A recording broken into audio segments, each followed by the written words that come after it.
What's going on, guys? Thanks for stopping by for another video. And here we go with Let's Talk Handhelds Part 3. Without further ado, we're going to talk about the Nintendo Game Boy Advance, which came out in 1998. Feels like just yesterday. But I didn't actually have the Game Boy Advance. My cousin Ashley did, and she had like the clear one. It was super cool, clear, kind of bluish, whatever you want to call it. But I was still rocking the Game Boy Color at the time. She would let me play it here and there, but I was always super jelly. I didn't get the Game Boy Advance SP till it came out in around 2003, and I was really tempted. I really liked the silver one. I think that was kind of the most heavily advertised one at the time, but I was lucky enough to get the beautiful metallic red one for Christmas one year, and I remember that day so vividly. That beautiful red box, and you could see the cover art was so awesome. Unfortunately, I didn't save the box then, but here's the original system that I got that day. Still in pretty good shape, if I do say so myself. Always kept it in a case, and man, I just love this form factor. I think a lot of us still do. Just that flippy is so satisfying. Felt kind of like a phone, even though I was way too young for one. I was 13, so I guess that's not super young. But at the time, yeah, man, I felt like the coolest cat with this bad boy. And it's such an improvement from the Game Boy Color, just graphically, and just it felt so much better. And I don't know. I still think this is one of the coolest looking systems to date. You know, this is the version 1. So I mean, it's not the superior one. They made that version 2 that had the better backlight on it. It was like backlit instead of front lit or whatever. So this is the lesser of the two models, but oh man, it's still number 1 to me. And oh man, I just remember opening that on Christmas, and it was just like my little Caleb mind was blown all over again. I just felt like I didn't deserve it, and it was just I loved it. I love it. I still love it so much, and it still works. I'm pretty sure. I think maybe the speaker might be going out on it, but such a great little system. And we've got lots of games to talk about. We're just going to jump right into the honorable mentions and then jump into the top 10, just to save a little bit of time. I'm trying to think like what game I got with it on Christmas, and honestly, I don't remember. I think it was Star Wars. But anyways, just flip my page over to my little listy poo and launching into the honorable mentions. Some of these are from my childhood. About most of them are. Some of them I picked up at Disc Replay years later, like Lilo and Stitch on Game Boy Advance. It was cool. It was a cool little side scroller, not bad. That's number 8 on the honorable mentions. Number 7 is going to be Metal Slug series. Those are all pretty much very similar, and they translate great onto handheld as well as on console, and they're just always fun to play. I'm just a big fan of that series and that genre in general. Number 6, honorable mention, is Spider-Man 2, which is a great movie. Tobey Maguire, come on, and it's just a great, decent game. We'll get to the better one here in a moment. Honorable mention number 5 is going to be the Star Wars trilogy, which I don't know why, but I didn't have that as a kid, and it was kind of slid under my radar at the time. It's Star Wars trilogy, Apprentice of the Force, which I never realized until now that it had that secondary title in it. So there you go. I thought it was weird that you started off the game with Luke having a blaster instead of a lightsaber. And I never really got far into that game, so that wasn't a part of my childhood. And neither was A Nightmare Before Christmas. That's number 4 honorable mention. This is Pumpkin King. Oogie's Revenge was the one on PS2 and original Xbox. This one, they're both great games. I don't know. I don't know. I have a soft spot for the side-scrolling stuff. Moving on to honorable mention number 4 is Hugh Jackman's Van Helsing, which I love with a fiery passion. I love that freaking movie so much, despite what everybody says about it. And you know what? I like this game a lot too. It was kind of a top-down, asymmetric action-adventure shooter, and the weapons were fun. You had all the weapons that he had in the movie: the Tojo blades, the saw blade thingies. You had his pistols, and you had like a grappling gun thing, which he used, but he never used it in combat, but he did in this game, which is kind of interesting. And of course the automatic crossbow, which was so cool, dressed up as Van Helsing in high school once. It was a super cringy costume, but you know what? I love this game, and the console version isn't bad too. But this is heavy nostalgia right here. Ooh, because I played this so much as a kid. That should be higher up in the list. Oh, it was higher up on the list. Just kidding. That was number 1. I got so excited. I skipped honorable mention number 3, which is Kim Possible 3. I'm still super excited. But there's Kim Possible 3. Yeah, no nostalgia here.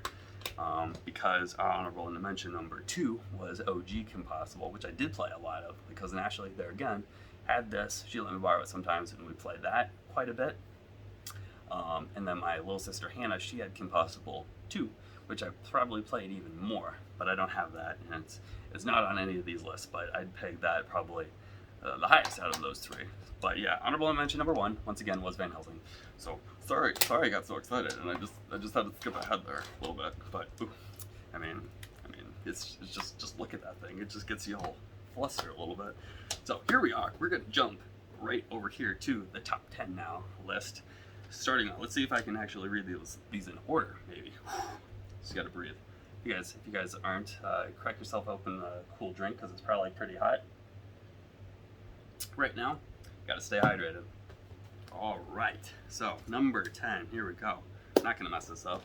Is Star Wars: Flight of the Falcon, which is really cool. I'm pretty sure this is the game that I got with my Game Boy Advance SP on Christmas, because this is when I like really realized, like, holy crap, these graphics are so much better. It's funny saying that because the graphics are trash now, but at the time I was like, holy crap, these graphics are so much better than on the Game Boy and the Game Boy Color. And they were, because up until this point, your flying games were your traditional Galaga or Space Invaders type. I know that's not a shooter, but your ship is coming up from the bottom and you're shooting towards the top, beep, beep, beep, beep. Or it's the side way, your ship's coming this way and you're shooting to the side. But this was 3D, so this ship, the camera's right here, and then you're shooting right ahead, and you got your TIE fighters and shit coming at you, and you're blasting, and the asteroids are coming at you, and the music was fantastic. It was original Star Wars music in there. It was getting the body all pumped, and it was really hard. This game was really challenging, and what was so, oh my god, man, I blew up so many Falcons in this, but it was so great. And what was really cool was once you beat the whole game, it had like an arcade mode, which I probably played even more than the actual game, where it went back to that side-scrolling arcadey type feel. So you had a little Falcon, and then you had all these little TIE fighters coming at you from this side, and your pew pew, you had different guns, and then you could recruit some X-Wings, and they would follow you, and then they would, oh man, you had waves of X-Wings and I think asteroids and all this crazy shit. And but I just remember blowing up the Death Star in the main game of this. It was so satisfying. It was so hard, and there was land speeder levels where I don't know why there was land speeder levels, but there were, and that was really hard, just going in and out of blanket on that planet. But yeah, that was whew. Yep. And that was number 10. I had a lot to say about that. So moving right along, we're gonna go to Harry Potter and the Chamber of Secrets. I love Harry Potter so much. Huge Harry Potter fan. Oh my gosh. And I think it's growing by the day because I keep listening to those audiobooks, and I just love it so much. I'll never forget when I first saw the Harry Potter movie, Sorcerer's Stone, in 6th grade, and it just blew my Caleb mind so hard because I hadn't read the books. So now as an adult, I'm doing that now, filling in those gaps. But Chamber of Secrets was so good. Oh my goodness, it was such a magical experience. I know that's cheesy to say, but it really was. The music was fantastic. The level design was beautiful. The characters were, it had all the characters you needed, but you just need to pop this in.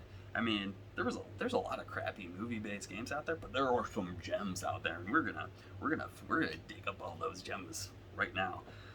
I feel like there's more to say, but oh my gosh, it's just beautiful just thinking about this game. We just gotta put it down. Okay, we're just gonna move right on to number 8, which is yes, had to double check. Number 8 is Spy Kids Game Over, and I was a huge fan of Spy Kids. This is the trilogy as a kid. Me and my cousin, there again, Ashley, we were both big fans of it. My little sister Hannah was too, but man, we just gobbled up anything Spy Kids up at the time. We collected the McDonald's toys and played spies all the time, watched all the movies. I just had a huge crush on Carmen Electra, on Carmen Cortez, which is Alexa Vega at the time. And oh man, this was fun. It's a side-scrolling action-adventure platformer type thing where you play as Junie all the time. It kind of sucks you never got to play as Carmen, but it's okay, I guess. And then you got to play in the mech, and then there was a weird kind of cycle, your motorcycle level that was okay, but it was the first two kind of stages of the game that were really fun. So that one was awesome. And then there was some 3D images that you could unlock, and you had 3D glasses. And yeah, we'll talk about that later, maybe. Moving on to, because I don't want to make this too long. It's going to be too long. Oh well, whatever. Moving on to number 7, which is Lemony Snickets, Series of Unfortunate Events. These are all pretty much licensed games, movie-based games, because that's just what I played. I think that was probably what like Mom felt comfortable like me having, cause she would like know what I'd be playing or something. I don't know, maybe that's just a guess, because I never really played like Mario or Crash Bandicoot or Spyro or anything like that. But anyways, Lemony Snickets, Series of Unfortunate Events. I definitely like this better than the console version. Maybe it's nostalgia, probably, but it was just fun. You played as all 3 of the kids, and it was just awesome weapons that you would construct, like in the movie, and I guess in the book, because I haven't read the books. I should probably do that too. But yeah, the weapons, just the level design were just really dreary, but yet intricate, and it's just like, oh man, I'm leaving out stuff, but man, this was stupid fun. I really love that game. Moving on to number 6, we've got 2. I cheated. We had 2 ties for number 6 because I was hurting to make this list. It was causing me physical pain, more so than the Game Boy and the Game Boy Color list. I don't know why. But we've got Spy Kids again. This one's Spy Kids Challenger, which is not as good as Spy Kids 3D. There's still only 3 levels in it, like 3 sections, but there's levels within it. The first one being you're climbing up the juggler, which if you've ever watched Spy Kids 2, you know what I'm talking about. It's an amusement park ride, and it just rises up indefinitely. You can see the clouds rise above you when you keep climbing, and then you exit the Earth's atmosphere, and then you're in outer space if you keep going and leveling up, and you get like sticky weapons and jetpacks and stuff, and all the while this machine is juggling balls at you, trying to crush you and stuff, and you can't slip off the slippery platforms and stuff. It's just stupid fun. That's the first level. And the second one, you play in the Dragonfly, which it goes back to the side-scrolling kind of ship kind of shooter. Woo! You're shooting like submarines and stuff, and yeah, it's just, I don't know. It's got crazy weapon upgrades and stuff. And then the last level in this thing is what is it? You're riding on these magnets, and you're going down this tunnel. So it's like the camera, it's coming at you here. You're behind the character, and all the obstacles are coming at you in 3D, kind of like it was in Flight of the Falcon earlier. And just like all 3 of those stages can keep going on indefinitely. So lots of replay value. Very simple game, but executed very well. That probably should have just been number 7 or number 6. There we go. But it did tie with Lord of the Rings: Two Towers, which is probably my favorite out of the 3 movies. I don't know, they're all great. You can play as a plethora of characters, including Frodo and Gandalf and Legolas and Aragorn and some of that blonde girl that I forget her name, but she's badass. She is no man. Excuse me, I beat the game with Aragorn and Legolas because it's slightly different, and maybe Gandalf too. It's really cool because you got all this different loot and stuff that you can pick up, and all these different weapons and things, clothing items and armor and stuff that you can equip. And I was brand new to all that. Yeah, that was cool. Yeah, I beat it up a couple times, but I never could beat it with Frodo, and it bothered me. I don't know if the game was glitching or if I was glitching. It was probably just me, but yeah, that was really great. And there again, I kind of liked it better than the console version. I don't know. It's because I had handhelds as a kid. I didn't have a console till much later. But we'll save that for another video. Moving on to number 5. Ooh, this is taking some time. Number 5, we're halfway there, is Pirates of the Caribbean: The Curse of the Black Pearl. Was I a big fan of Pirates of the Caribbean? Yes, I was. Immensely. I was ridiculously obsessed with Pirates of the Caribbean. It was just funny because the day that we were going to go see it for the first time in the drive-in, which is weird because we don't usually go to the drive-in, I was terrified. I was like, oh, I was so scared of the trailer. I was like, oh, which is weird because my whole family is like huge Pirates fans. We've been in Pirates costume contests and stuff over the years, and whatever. I can go on about that. But we saw Pirates of the Caribbean. It's a double feature with Sinbad, which I have never rewatched it again. But whew, Pirates of the Caribbean, Curse of the Black Pearl, loved it so much. And then this game has hardly anything to do with the game, with the movie rather. So that was kind of disappointing. The dude in it looks absolutely nothing like Jack Sparrow or Johnny Depp at all. And Barbossa kind of looks like Barbossa, but that's it. None of the other characters are in it whatsoever, and which is weird. They just must not have gotten the rights to use Johnny Depp, ironically. Yeah. But anyways, aside from that, the game was still super fun to play. The map was beautiful, all the Caribbean-esque atmosphere, playing on the docks. You had the traditional pirate music going on in it. The weapons, there was literally just you had a pistol, which you could use. You could pull up, pick up bullets anytime and use that, or the cutlass.